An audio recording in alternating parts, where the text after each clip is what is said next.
Isang beses lang tayo mabubuhay sa mundo. Kaya naman, dapat sulitin mo na ang bawat segundo nito. Gawin mo lang palagi yung mga bagay na tingin mo magpapasaya sa'yo. Puntahan yung mga lugar na gusto makita ng mga mata mo. Kasi isang beses lang, oo, isang beses lang, tayo may pagkakataon dumaan sa kalsada ng buhay na hindi mo na mababalikan. Dahil habang tumatanda tayo, meron tayong isang bagay na malimit na kakaligtaan. Yun ay maglaan ng oras para sa sarili nating kaligayahan. Kasi karamihan sa atin, puro trabaho na lamang nasa isip.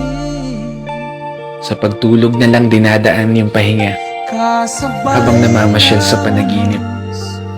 At paggising, trabaho ulit hanggang sa hindi mo na magawang masulit kahit man lang saglit. Yung oras na kay bilis pumipihit. Pero hindi ko sinasabi na huwag ka na magtrabaho.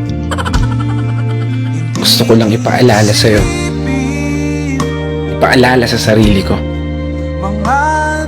kapag dumating na yung araw na hindi mo na magagawang iakbang ang mga paa mo, siniguradong isa lang ang bagay na tatakbo sa isip mo. Sana pala ginawa ko na yung mga bagay na gusto ko. Sana pala sinulit ko na yung mga oras na meron ako. Kaya hindi pa huli, may pagkakataon ka pa. Hanggat hindi nagpaparamdam si Lord, wala ka pang dapat ipag-alala. Hanggat hindi ka pa tumatago sa pintuan, wala kang dapat ipangamba. Dahil hanggat humihinga ka, magagawa mo pa. Gawin lahat ng mga bagay na gusto mo, basta masaya ka. Walang makakapigil sa'yo. Buhay mo yan. Kaya kung umabot ka hanggang dito at patuloy na nakikinig, maraming salamat.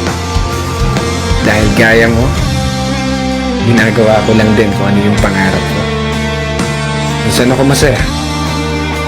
Sa paraan na to, magawa kong may bahagi sa iba. Kaya isang pagpupugay para sa lahat ng mga kapatid na motorista na patuloy sumasabay sa hamon ng buhay. This is your brother